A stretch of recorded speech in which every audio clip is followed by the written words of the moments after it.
Namaste. So wonderful to see you all today. Maybe some of you are off from your work, so you can enjoy a little happy time and a little relaxation today. I hope so for you. So I'm Debra Apsara, and I'm streaming on my Facebook Live, and I'm very happy to be with all of you. I had my birthday yesterday, which was amazing. I'm here at my parents' house visiting my family, and I always enjoy that. Of course, I also enjoy being in Las Vegas. It's a place where a lot of incredible things are happening. A lot of incredible spiritual people are there, and so we're watching a lot of transformation happen, which I'm sure you're also seeing in your communities where you live. So, I'd like to start with a meditation, and then I'd like to talk to you a little bit about some things, and then we could do some diksha. So what we'll do is we're going to relax. So sitting in a proper position is very conducive to relaxation. So you should be sitting upright where your spine is erect, okay? And also you could cross your legs if possible. If not, you can sit in a chair.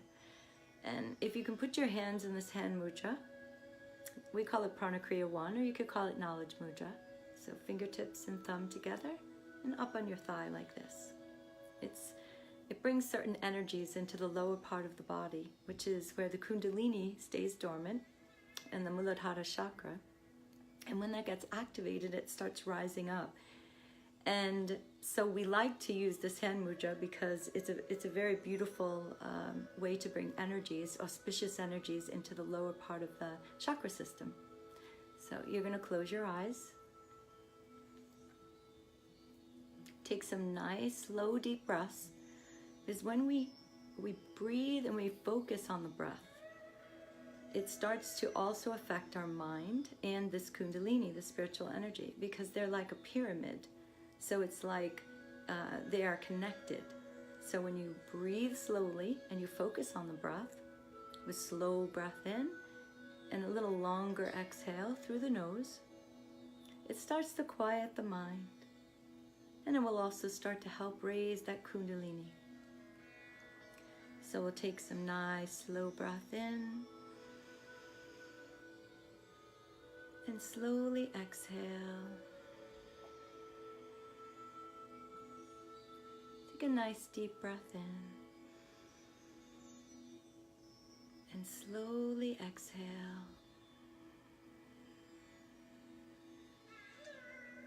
Take another deep breath in. Slowly exhale.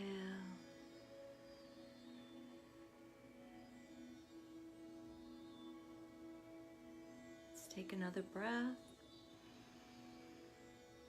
And slowly exhale.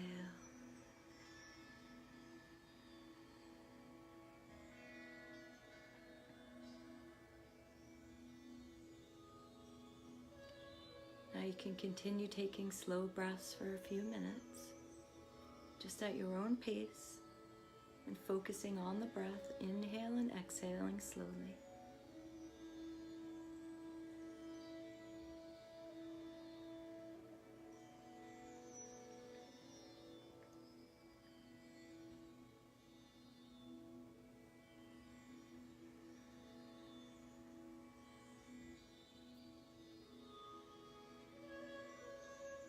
And if your awareness drifts, bring it back to the breath.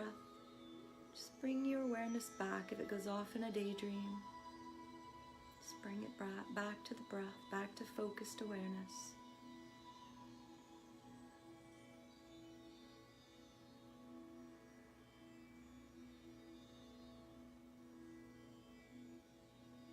Your goal is for the exhale to be twice as long as the inhale.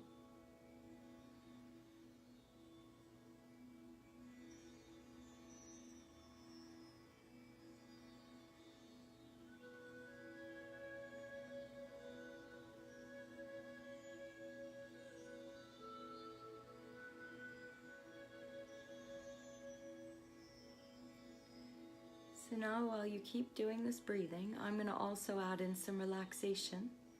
And all you do is follow the guided meditation that I'm doing to relax the body.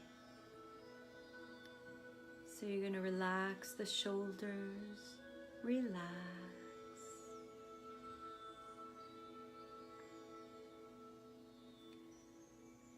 Relax the chest, relax,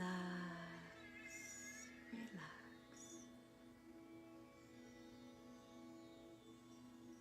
Relax the back, relax.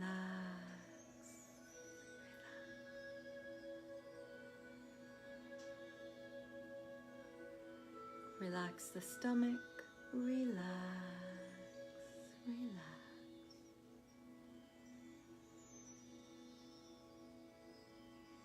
Relax the legs, the knees, relax, relax.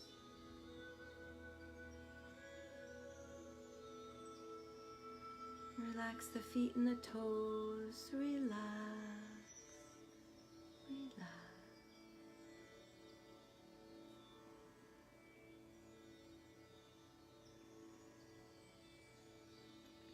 And keep taking your nice deep breaths, slowly exhaling. Continue keeping your hands in that hand mudra, Parnakriya 1.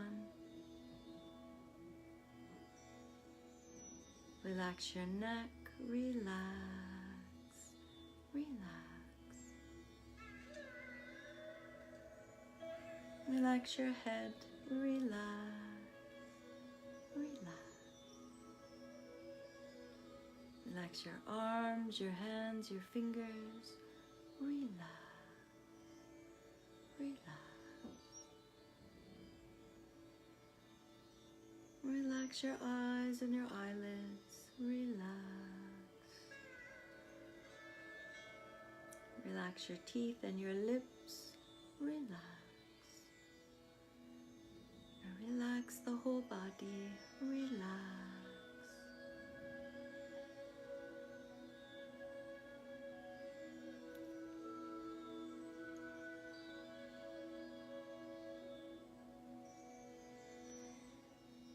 So now we're going to do a little bit of a cleansing meditation where when we breathe in, we're going to visualize a golden light coming into first the center of the chest area, and I want you to see it going down into the organs of the heart, the lungs. Let it go into the cells deeply, and as you exhale, you're going to exhale a black smoke. So you're going to breathe in the golden light to this area, let it see it go into all the areas or feel it, and on the exhale it's going to come out as a black smoke. When you see that black smoke come out, see it go up and out of the universe, going far away from you. So we're going to continue deep breathing, but we're going to visualize that golden light coming in. And that golden light is cleansing on a cellular level. It's going down into all the cells, and you're exhaling that black smoke up and out of the universe. So now you can take a few moments and do those breaths at your own pace, with it cleansing all the cells, the lungs, any imbalances that are present, any disease, it's healing, cleansing. So continue taking the breaths, bringing in the golden light, and then seeing the exhale of black smoke up and out of the universe, up and out of the atmosphere.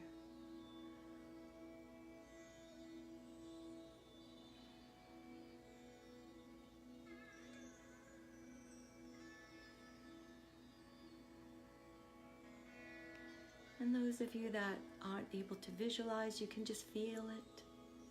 Just feel the cleansing happening, and feel this, the impurities going out of the system, up and out of the atmosphere.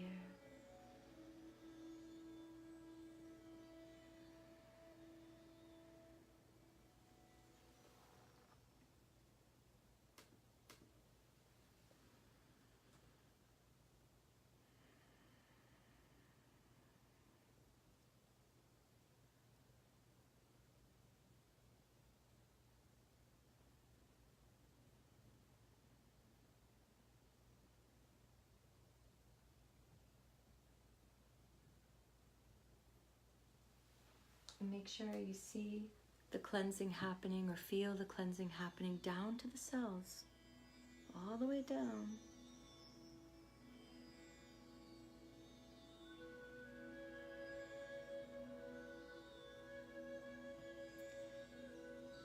And now as you breathe, you're going to bring that golden light to the abdomen, the belly region. All those underlying organs. You have so many organs in that area. You have the stomach and the liver, our great detoxifier, our kidneys, the filtration system, our stomach that digests, the intestinal tract. You also have your spleen, your appendix, the pancreas, so important for blood sugar regulation. So you're going to see that golden light going down to all those organs, all the cells, tissues, healing or cleansing the area of any imbalances, any disease, and seeing that remove itself as a black smoke up and out of the atmosphere.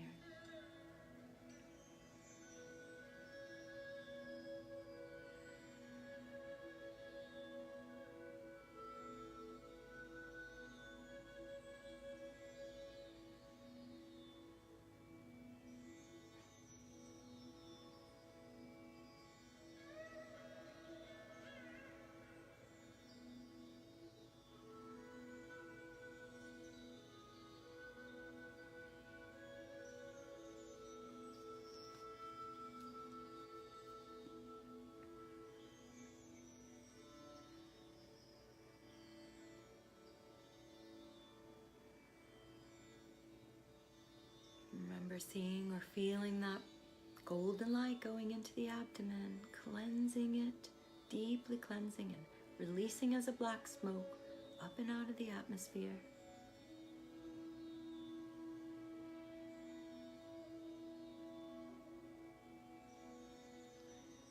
Now bring that golden light down the legs, into the feet and the toes. And again, you're seeing that golden light going deep into the muscles, nerves, cartilage, bones. If there's any imbalances or known disorders or even unknown, that you just have aches and pains but aren't sure what it is, you can see that balancing out by exhaling that black smoke and allowing it to go up and out of the atmosphere. So taking deep breaths and filling that area with the golden light.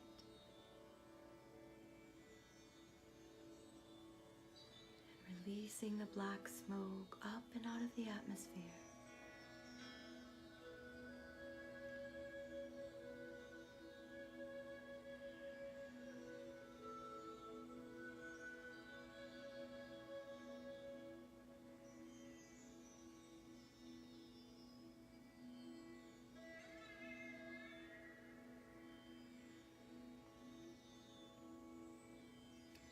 Now you can bring that golden light up the spine, into the neck and the head, and down the arms, hands, and fingers.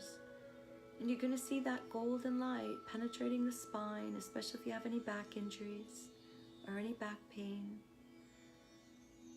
Going to the areas where it's needed most. And also in the neck, again, if there's any imbalances of the neck, it's going to be caused or expressed by pain.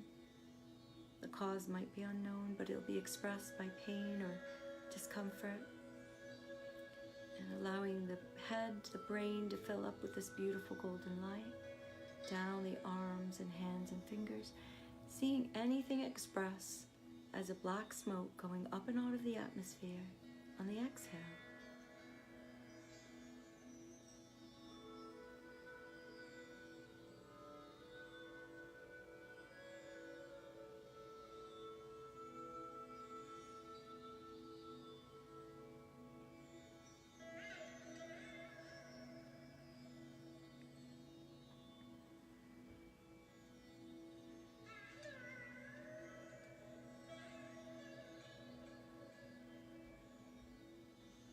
Now you're going to see or visualize the whole body being encompassed or surrounded and filled with golden light, almost like you're floating in a golden orb of light. It's a very peaceful, relaxed place. You feel more aware and conscious of every cell in your body. Now you can visualize yourself coming back down into your seat, sitting more relaxed. You can open your eyes when you can.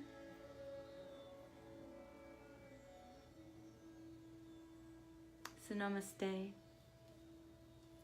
So I'm hoping you're more relaxed now, and I was going to talk to you a little bit because I like to talk about things that I'm having come into my awareness. Mostly they're based on the teachings of Shyama Bhagwan, and there's a daily teaching I post on the website. And today's teaching has to do with there's a solution for every problem. So what does that actually mean? It means that every single time we have something come to us as some experience, you could call it a problem if you wish. A problem is some experience that you need to work a little harder at to solve, right? So you have this thing come to you, however, whatever area it's from in your life. It could be simply something to do with your car, or it could be to do with a person or your boss or work or some project you're on. It can be from everything, an experience you need to go out and have in the yard that you live in. So experiences aren't limited to something in particular. They're every aspect of our life. So everywhere in your life, you're going to experience some kind of a solution needing to be had from some sort of a problem or experience that needs a deeper look. So what happens to us though? So we have an experience come to us, we have a problem, and we most of the time are focusing on the problem, not the solution. And when we focus on the problem, we focus on, well, what we do is we create a story surrounding the problem. So we have this issue and we create a story. Now what ends up being the focus is the story. The story is something that can't be solved. It's a story from our ego that keeps us stuck, and then we want to continue to become right, so we want to make the story correct. And so gone is the solution. All our focus and our energy is on the problem, and the story becomes very big, and then we want to make sure that that story is true. So we can't ever find the actual solution because we fail in intelligence. How do we fail in intelligence? Is that we won't seek a solution because we want to prove the story. So when we're trying to prove a story to be right, we won't see what we need to see. The things that we need to do won't be there because we can't bring that into our awareness, because that's part of a solution we're not willing to actually look at. The way that we can actually start to have an experience that we can focus on solution is that we need to authenticate what the actual emotion is that we're feeling during this experience. That's how we start the process. First, we need to actually sit and take a moment. Most of the time we react and we lose our intelligence because of reaction.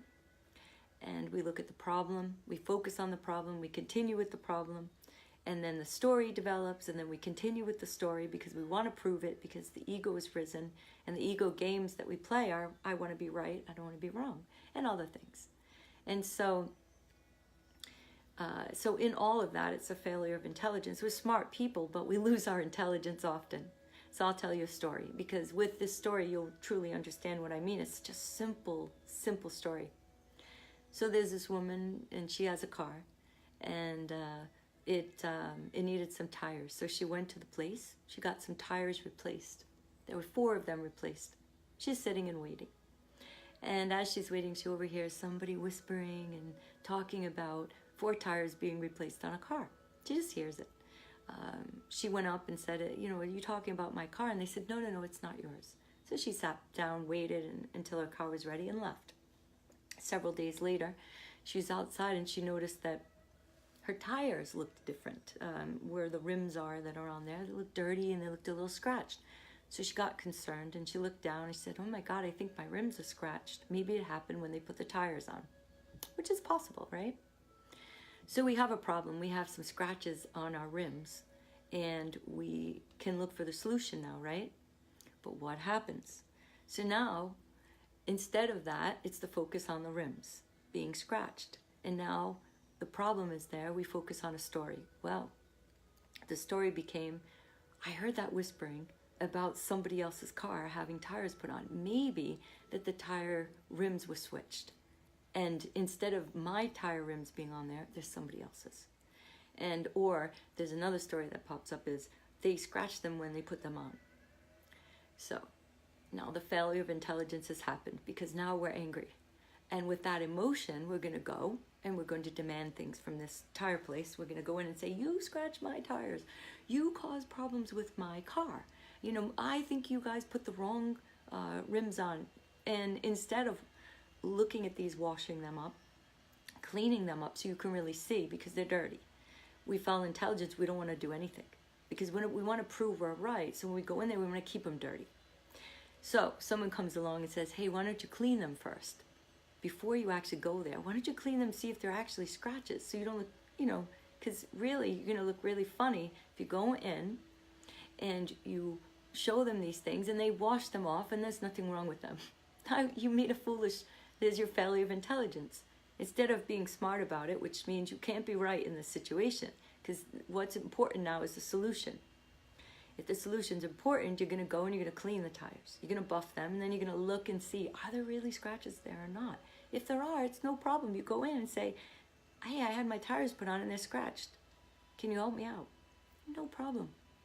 You're going to find a solution there. There's no issue there. So what we end up having is a lot of issues in our life because we are caught up in these stories that we've concocted out of the air because we don't know the truth of anything. We don't know what happened behind the scenes of a lot of things, but we make speculations and we create a story. We stick to them because we don't want to be wrong and we want to be right. So then we want to prove the story and we'll go to the ends of the earth to do it. And we fail and fail and fail in our intelligence. So what you want to do today is you want to see that every single problem or any single experience you're having that you need to put some effort into has a solution. It has one. You just need to focus on the solution. Do you want the solution or not? Or would you prefer to keep the problem going? Sometimes we don't have anything to do and we're bored. So we create a lot of problems for ourselves because we don't have anything to do. So we keep creating problems and there's no solution, so it gives us something to do. Right? You don't want a solution anyways. So you have to sit and see, oh my God, I keep creating problems for myself. Oh my God, I don't really want a solution to this because I want to be right. I want to create this story. Oh, I don't want to make any effort. Sometimes we just are lazy. We don't want to make any effort to find out, because with a problem or an experience that you need to put effort into, you're going to have to do something. You have to actually go out and either do something physical, do some work inner, or you need to actually confront something. So you got to do a little work to actually find a solution.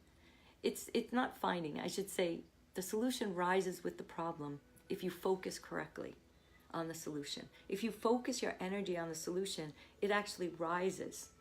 I don't want to focus on the problem, I want to focus on a solution, so I go here. All your problems are in the external world. They're all the created problems. But if I start focusing here on a solution, it will rise up nicely for you. Actually nicely and packaged nicely. You'll go, oh, there's the solution. But when we focus on the problem, we cause all sorts of problems for ourselves. So what I like to do is when I have an experience coming like this, I take a few minutes. You know, we're so quick at everything. We want to do everything so quick and we want to make everything right, but we got to sit. We got to take time, relax. Take that time to actually sit. Even if it's something you think is silly, just sit there and see, what am I focusing on? Ask yourself the question, where is my focused energy? Because energy is like a laser beam, right? So you have this laser beam of energy. Is it going out and being put into the problem, or is it going in to the solution is a laser beam and really energizing that process? So you need the energy, right? So the energy of awareness is powerful. So use that energy of awareness here to focus on the solution by sitting and breathing and seeing, well, what's happening right now? I'm going to authenticate the actual emotion that's rising. Okay, I'm angry. Because you're angry. You think something got damaged on your car. Please be honest and authenticate it. I'm angry. Okay, what am I really angry about? because I think something got damaged that I consider to be mine. So I'm attached. I have a lot of attachment to my car. I do, by the way. I do, right? So I have, and this didn't happen to me, but I'm just giving you an example, but I would sit because I could see I'm very attached. So whatever it is that you're angry about is you're attached to some kind of story surrounding it. So I would sit and see, I'm really attached to that. And I also think negative a lot. So, and I'm making this up. So I would go to the negative before I go to the positive in situations. Or I try to justify. Or perhaps I go to the other end and I think everybody's perfect and nobody would ever do that. It's the other end of the spectrum. So when we sit, we have to start seeing. We start just seeing, sitting and going, okay, I'm over here instead of solution. I'm actually focusing on all the problems. I'm trying to escape. I'm running into anger. I'm not accepting the fact that I'm attached to my vehicle. I'm trying to blame others. I'm a perfectionist. You're seeing yourself, and it's not a problem. There's no reason that you should be upset with yourself for these things being there, these conditionings. You didn't put them there. These are actually just conditionings that are part of you that you're having an awareness about in that moment in this particular way. You're seeing these things in another angle. So another facet of the diamond is being released and aware to you. You have to do this. If you don't do this work in so many ways, you think, oh, I did that work around attachment. You don't do work around attachment in one moment. It's an ongoing life journey. So your awareness, your awakening, your enlightenment, however you see it, I see it in my relationships. As I see my relationships expand, I see that I've grown.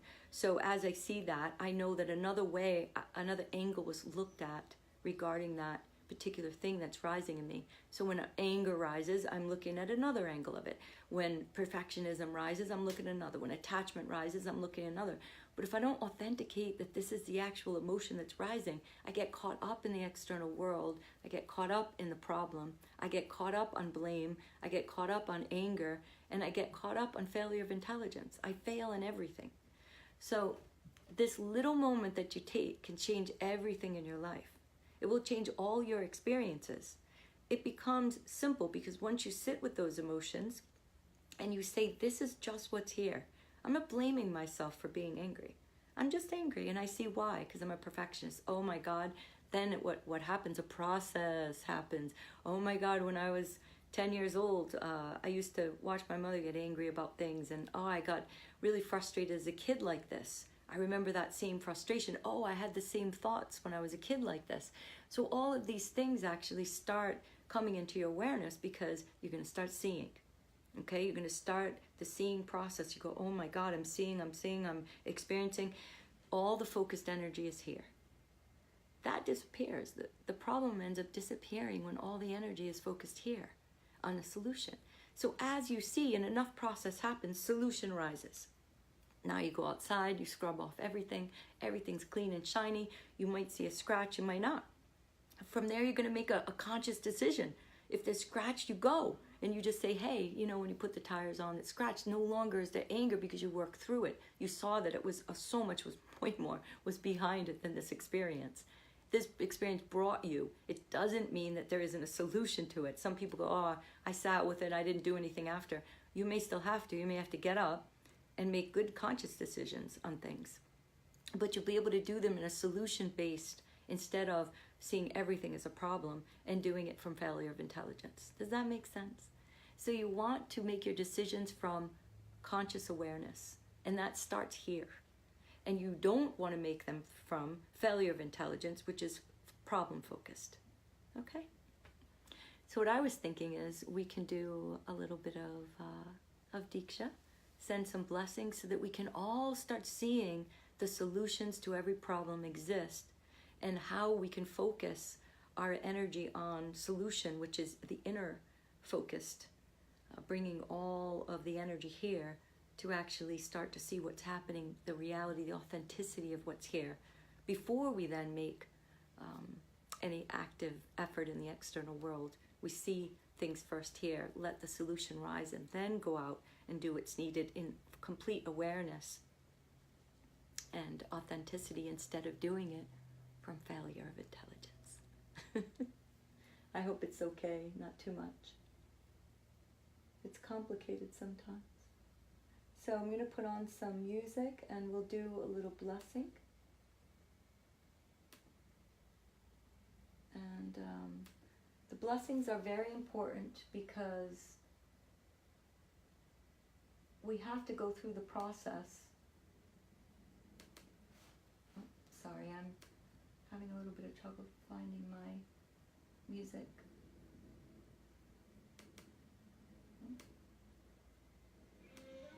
Okay.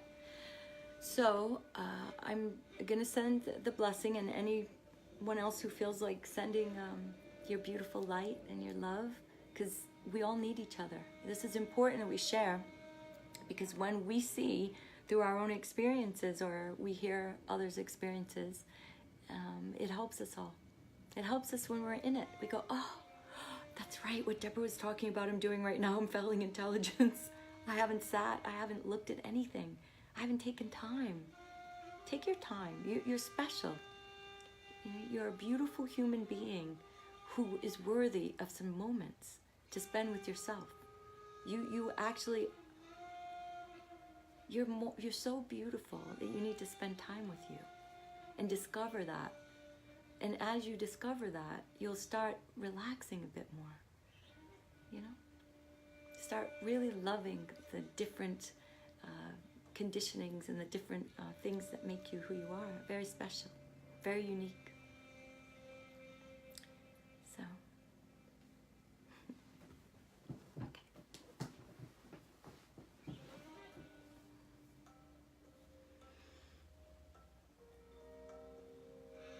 So I'm going to set a very strong intention that you're going to see this very, very deeply in your next days, so that you can start to really process a lot of these experiences, so you don't have to keep seeing them over and over in your life. Okay?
Thank you so very much.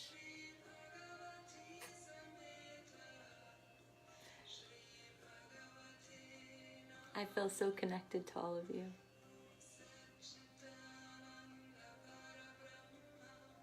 It's beautiful. You're all very beautiful. Thank you. Have a wonderful day, full of seeing. Thank you for your birthday wishes. Everyone was heartfelt, felt it deeply. Thank you. Bye-bye.